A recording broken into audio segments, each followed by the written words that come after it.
Dear servant of God, itago niyo na lang po ako sa pangalan Mike, 27 years old, vendor lang po ako sa palengke.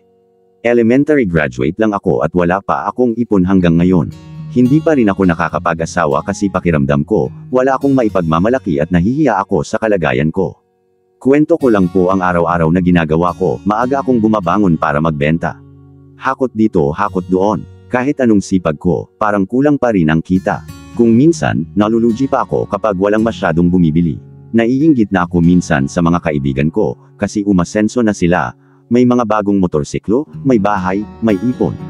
Pagod na ako, servant of God. Pakiramdam ko malas ako sa buhay. Gusto ko nang tumigil pero ano naman ang trabahong pwede sa akin? Paano po ba ako makakaahon sa kahirapan? May pag-asa pa ba para sa katulad ko? Lubos na gumagalang. Mike. Sagot ni servant of God. Dear Mike. Salamat sa tapat na liham mo at kwento ng karanasan mo. Hindi ka malas, Mike, at huwag mong maliitin ang simpleng negosyo mo kahit vendor ka lang. Marami akong kilalang vendor na umasenso gaya ng mga kaibigan mo, na nakabili ng sasakyan 4 na wheel at nakapagpatayo ng bagong bahay. May pag-asa pa para sa iyo, Mike. Ang nararanasan mo ay hindi kapalaran, kundi pagkakataon para makilala mo ang Diyos at ang kanyang plano sa buhay mo. Ang sabi sa Jeremiah 29:11, sapagkat nalalaman ko ang mga pag-iisip na aking iniisip sa inyo, sabi ng Panginoon, mga pag-iisip tungkol sa kapayapaan, at hindi tungkol sa kasamaan, upang bigyan kayo ng pag-asa sa inyong huling wakas. May blessing sa likod ng problema mo na yan, Mike, you must determine, sa dulo niyan ay tagumpay. Narito ang 3 mahalagang prinsipyo mula sa Biblia na makakatulong sa iyo. 1. Kilalanin ang Diyos bilang pinagmumulan ng lahat ng pagpapala. Deuteronomio Kapitulo 8 versikulo 18, kundi iyong aalalahanan ang Panginoon mong Diyos, sapagkat siya ang nagbigay sa iyo ng kapangyarihan upang magkaroon ka ng kayamanan. Mike, hindi malas ang problema kundi ang pananaw natin. Kailangan munang kilalanin na ang tunay na source ng tagumpay ay si Lord, hindi lang ang sipag natin. Simulan mo ang bawat araw sa panalangin, humingi ng wisdom at favor kay God. Sabi sa Mateo Kapitulo 6 versikulo 33, datapwat hanapin muna ninyo ang kanyang kaharian, at ang kanyang katwiran, at ang lahat ng mga bagay na ito ay pawang idaragdag sa inyo. 2. Matutong magtiwala at maging tapat sa maliit.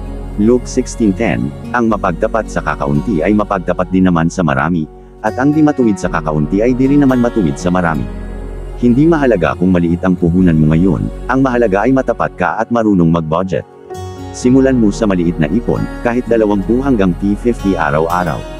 Ihiwalay mo rin ang pangbigay kay Lord, kahit kaunti lang, hindi dahil kailangan niya ang pera mo, kundi para ipakita na siya ang number 1 sa buhay mo. 3. Huwag sumuko, magpatuloy sa pag-unlad. Galatia Kapitulo 6 versikulo 9, at huwag tayong manggapagod sa paggawa ng mabuti, sapagkat sa kapanahunan ay magsisipagani tayo, kung hindi tayo manganghihimagod. Mike, darating ang tamang panahon kung hindi ka susuko. Makakahanap ka rin ng paraan para matuto pa, kahit online videos tungkol sa sales, budgeting, o small business tips. Hindi hadlang kung elementary graduate ka lang. Dahil sa Biblia, karamihan na ginamit ng Diyos na makapangyarihan at pinagpala ay yung mga walang alam.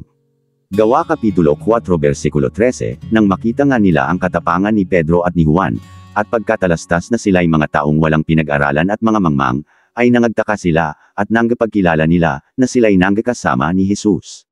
Kaya suggest at payo ko, Mike. Sumali ka sa isang church o Bible study group para magkaroon ka ng spiritual direction, strength and support at encouragement.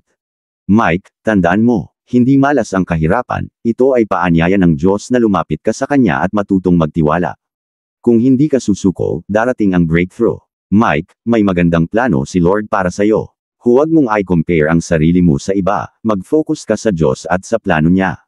Sa tamang panahon, asenso ka rin.